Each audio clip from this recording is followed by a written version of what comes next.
We begin with some breaking news right now. Emergency personnel responding to the Savannah Hilton Head International Airport after a plane skidded off the runway. So we do have a look at the scene as airport crews towed the plane away.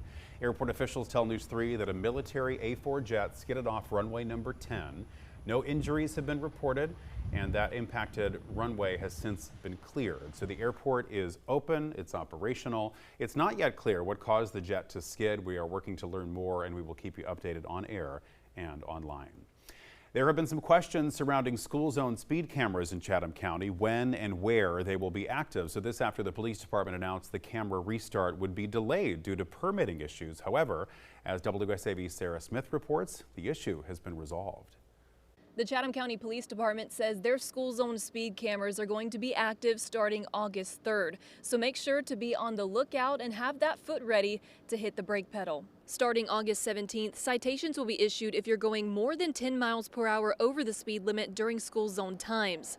That includes arrival, dismissal, and the hours in between. Fines are $75 with a $10 processing fee for the first offense, according to CCPD. Additional offenses could be $125 with that processing fee. Citations do not affect the points on a driver's license, but failure to pay could lead to the vehicle owner being unable to renew their tag. For a full list of school zones, bell times, camera times, and active dates, visit WSAV.com/school zones. In Chatham County, I'm Sarah Smith, WSAV News 3, on your side. And students are preparing to return to school all across the coastal empire and low country. The return brings more traffic and safety concerns across our communities.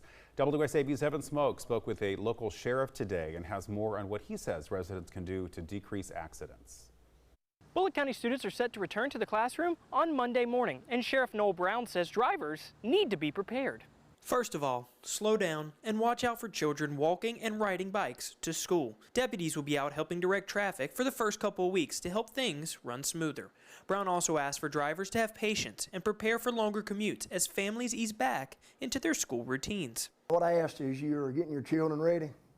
Try to get them ready a little earlier, or you won't be in a hurry. There's going to be long lines. We understand that's the first day of school being back. I ask for you to be patient, be considerate. There's going to be a lot of extra presence of law enforcement out there in the county, and it'll be that way probably for the first couple of weeks. Brown adds that the sheriff's office is looking at traffic flow in school zones and will look to improve it in the future. Reporting from Statesboro, Evan Smoke, WSAV News 3, on your side.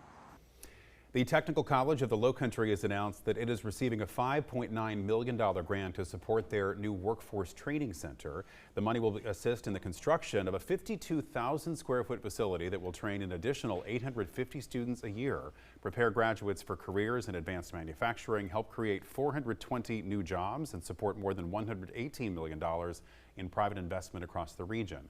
The training center will be built in Bluffton and named in honor of retired U.S. Army General Arthur E. Brown, Jr.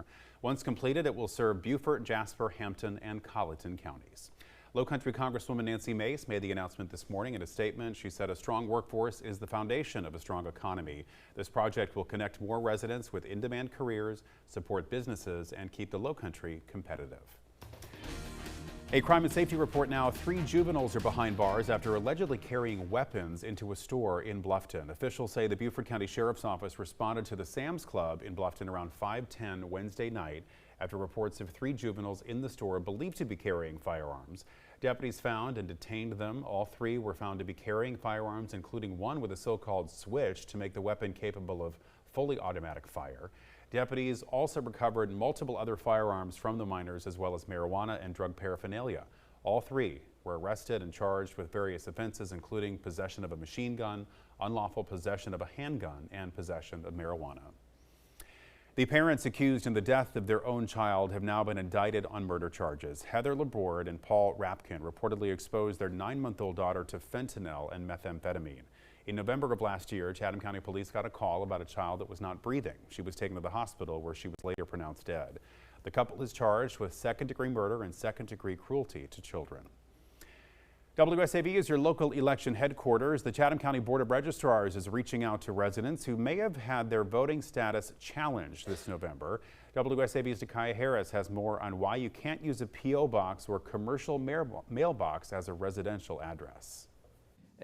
A common theme of distrust of the election process in the last 6 years and we are taking efforts to try to address that by being transparent. The Chatham County Board of Registrars is addressing voter registration challenges involving P.O. boxes, UPS boxes, and mailbox cafe addresses. Board Chairman Colin McCrae says about 100 voters were flagged during a state review. For some of those voters, they probably just needed a gentle nudge or a reminder that their residential address cannot be such a P.O. box. We're told the first round of notices went out in June, and around 10 voters updated their information before the July 31st deadline. Those who have not updated their information will have to attend a hearing scheduled for Wednesday, August 5th at noon in person or virtually. If they fail to do that, their registration will go into challenge status. That does not mean they will be automatically removed from the voter rolls. It will require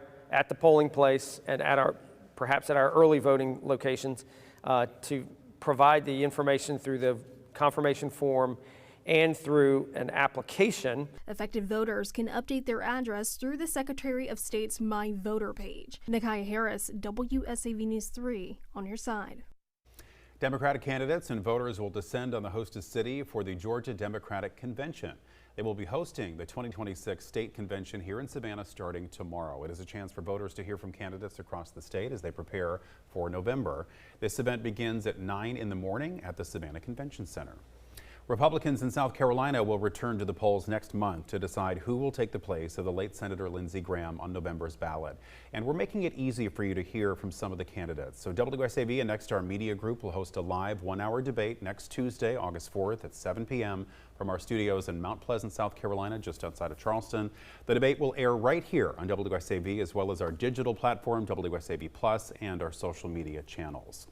4 of the 5 candidates who met Nexstar's debate criteria will be taking part in the debate. They are Congressman Ralph Norman and Russell Fry, former Governor and Congressman Mark Sanford, and businessman Mark Lynch. Interim Senator Darlene Graham was invited to take part, but she will be in Washington for Senate business that day and is unable to attend, we're told.